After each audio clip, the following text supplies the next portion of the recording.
अस्सलाम वालेकुम friends, welcome back to my channel grow and grooming. तो आज मैं बनाने लगी हूँ होममेड कॉफ़ी केक।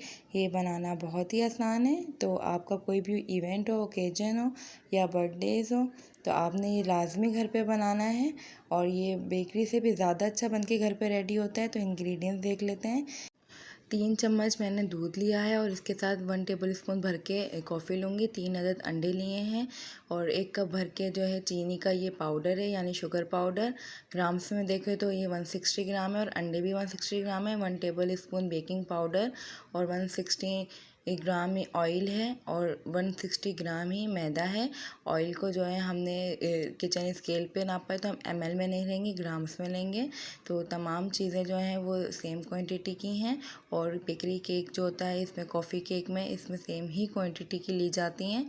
तो सबसे पहले मैंने जो है शुगर पाउडर उसको बाउल में ऐड किया है और 3 अदद जो अंडे लिए थे उनको, और अच्छी तरह इसे बीट कर लेंगे जब तक ये एक फोमी टेक्सचर में नहीं आ जाता। ये बिल्कुल जो है कलर चेंज कर लेगा, अपना वाइट हो जाएगा, तो इट मीन्स ये बैटर हमारा रेडी है। तो मुझे यहाँ बीट करते हुए इसे 2 से 3 मिनट हो गए हैं। तो इस स्टेज पे मैं कॉफ़ी वाला मिक्सचर ऐड करूँगी, जो दूध के अंदर हमने 1 टेबल स्पून कॉफ़ी ऐड की थी वो। और इसी के साथ जो है मैं half tea spoon vanilla essence add कर दूँगी। अगर आपके पास वनीला एसेंस ना हो तो आप स्किप भी कर सकते हैं, बट कॉफ़ी आपने लाजमी ऐड करनी क्योंकि हम कॉफ़ी केक बना रहे हैं।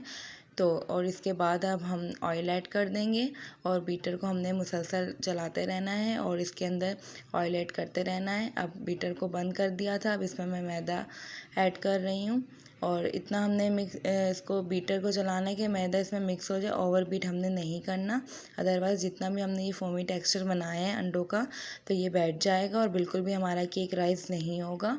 तो इसके साथ मैंने जो मैदा छान के लिया था और 2 से 3 बैच के अंदर मैंने मैदे को ऐड किया है।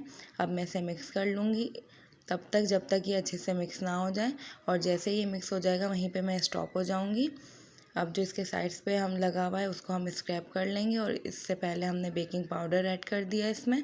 और अब हमने जो है बीटर को नहीं चलाना और बेकिंग पाउडर जो है आपने एंड में ही ऐड करना है। केक्स वगैरह जब आप बनाएं तो उसमें जब आप मैदा छान के डालें तो आपने बेकिंग पाउडर तभी डालना होता है, इससे पहले नहीं डालते हैं। अदरवाइज़ बेकिंग पाउडर से जो है पहले डालने से हमारा बैटर बैठ जाता है। और इसके साथ मैंने 7 इंच का केक टिन ले लिया है, इसे मैंने ग्रीस करके बटर पेपर लगा लिया था। अब इस मोल्ड में मैं ऐड कर दूँगी सारा बैटर। देखिए ऐसे ही कंसिस्टेंसी होनी चाहिए रिबन्स के अंदर। और इसके बाद जो है हम इसे अच्छे से टैप टैप करेंगे ताकि इसमें से सारे एयर बबल्स निकल जाए। और देगचा मैंने प्री हीट पे लगा दिया था 10 मिनट पहले ही स्लो फ्लेम पे। तो देगचा हमारा रेडी है। ठंडे देगचे में हमने इसको ऐड नहीं करना, इसका टेम्परेचर थोड़ा गर्म होना चाहिए। और इसके बाद अब हम इसे 25 से 30 मिनट के लिए पकाएंगे। तो देखिए यहाँ मुझे पकाते हुए इसे 28 मिनट हो गए थे। अब आप कोई भी केक जो है टेस्टर डाल दें या टूथपिक। तो मैंने नाइफ़ डाल के देखा था तो ये बिल्कुल क्लीन आई है, इट मीन्स हमारा केक रेडी है। अब हम इसे 10-15 मिनट के लिए कवर करके रख देंगे। तो मुझे यहाँ 10-15 मिनट हो गए थे। अब ये अच्छे से ठंडा हो गया है।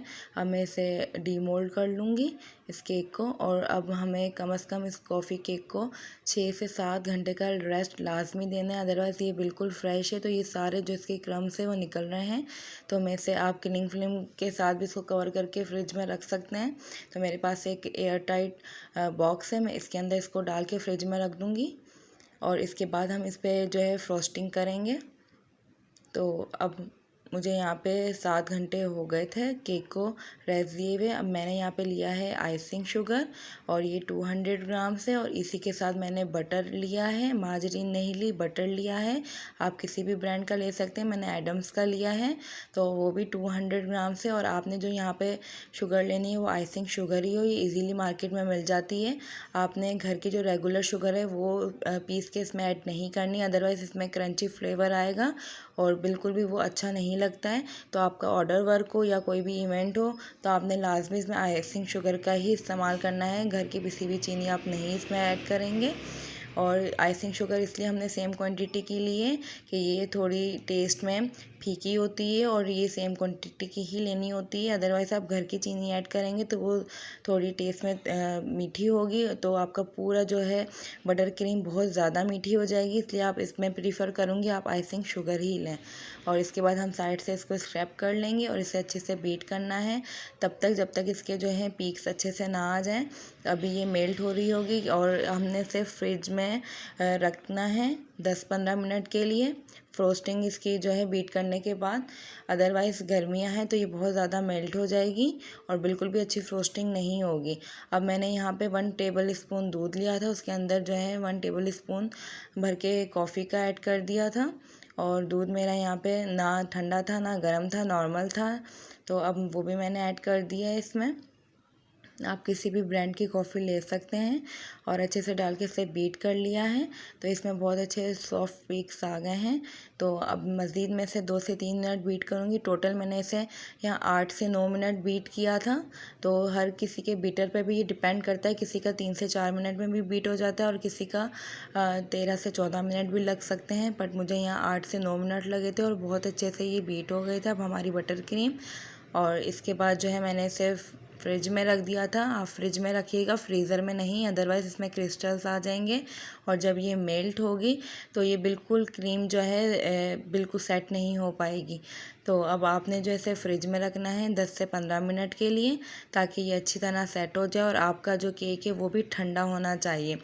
जब सर्दियाँ होती हैं तो ये अपना टेम्परेचर मेंटेन कर लेता है, बटर क्रीम भी और केक भी।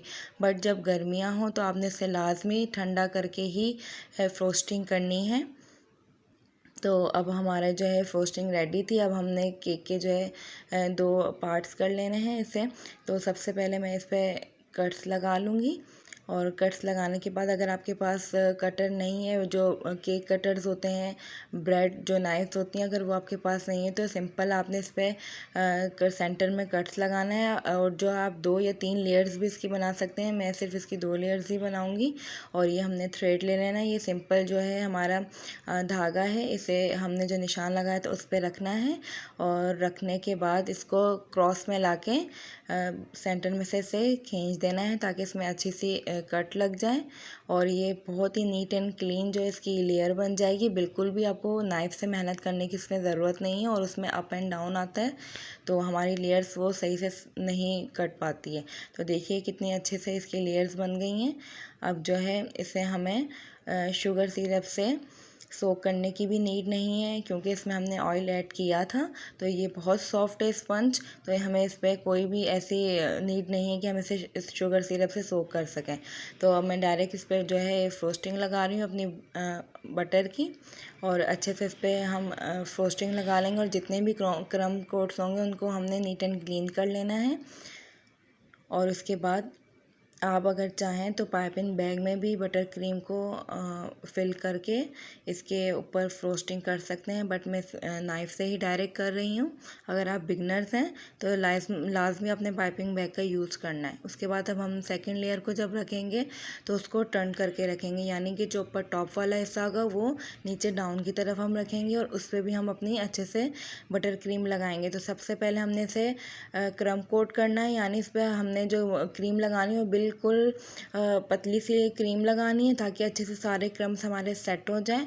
और इसको लगाने के बाद मैंने 10 मिनट के लिए फ्रिज में रख दिया था ताकि हमारी जो क्रीम है और केक है वो ठंडा हो जाए, चिल्ड हो जाए। और फ्रीज़र में आपने नहीं रखना, फ्रिज में रखना है। तो अच्छे से मैंने इसे क्रम कोट कर लिया, एक पतली सी लेयर लगा ली है। उसके बाद हम इसे जो फाइनल प्लास्टर होता है यानी फ्रोस्टिंग करेंगे वो 10 मिनट के बाद करेंगे जब ये अच्छे से ठंडा हो जाएगा। तो मुझे यहाँ 10 मिनट हो गए थे इसको फ्रिज में रखे हुए और क्रीम भी मैंने फ्रिज में रख दी थी और केक भी। तो अब मैं इसे लास्ट जो इसका फाइनल प्लास्टर है वो कर रही हूँ। इसमें अब हमने अच्छे से भर के इसमें क्रीम लगानी है, अपनी जो बटर क्रीम हमने रेडी की है, और इसको अच्छे से नीट एंड क्लीन कर लेना है। पहले मैंने इसको नाइफ़ की हेल्प से पूरे चारों तरफ लगा दिया था अच्छे से क्रीम को। और इसको अच्छे से क्रीम को हमने कोट करने के बाद अब हम लेंगे एक स्क्रैपर। अगर नाइफ़ से आपका क्लीन नहीं हो पा रहा है तो आपने जस्ट ये सिंपल से स्क्रैपर लेना है और इसको बिल्कुल साइड से लगाते हुए अपने टर्न टेबल को टर्न करना है। तो जितनी भी एक्स्ट्रा क्रीम होगी वो हमारे इस पे स्क्रैपर पे आ जाएगी। ये केक स्क्रैपर है और साथ ही आपने बहुत ही ज़्यादा फिनिशिंग के साथ इसको इस पर कोट करना है। तो अब मैंने जो है इसको स्क्रैपर से क्लीन कर लिया था और गर्मी बहुत ज़्यादा है तो टेम्परेचर बहुत ज़्यादा हाई है, इस वजह से क्रीम मेल्ट हो रही। तो मैं इसको फ्रिज में रख के केक को उसके बाद मैं इसको बार अगेन एंड अगेन इसकी फ्रोस्टिंग कर रही थी ताकि ये अच्छे से सेट हो जाए। अब मैंने एक स्क्रैपर लिया जिगजैग वाला और जिसकी हेल्प से मैंने इस पर डिज़ाइन बना लिया है। बहुत ही सिंपल, आप जो चाहें डिज़ाइन इस पर बना सकते हैं। तो मैंने बहुत ही सिंपल इस पर डिज़ाइन बनाया जैसे बेकरीज़ पे होता है। और इसके बाद अब जो है मैं इस पर चेरीज़ लगा दूँगी। ये ग्लेस वाली जो रेडीमेड चेरीज़ मिलती हैं। तो देखिए हमारा सिंपल सा होममेड केक जो है कॉफ़ी केक रेडी है। आप भी लाजमी बनाइएगा और मुझे फ़ीडबैक दीजिएगा कि कैसा बना है। और मिलते हैं नेक्स्ट वीडियो में। मेरे चैनल को सब्सक्राइब कर दें और वीडियो को लाइक। अल्लाह हाफिज़।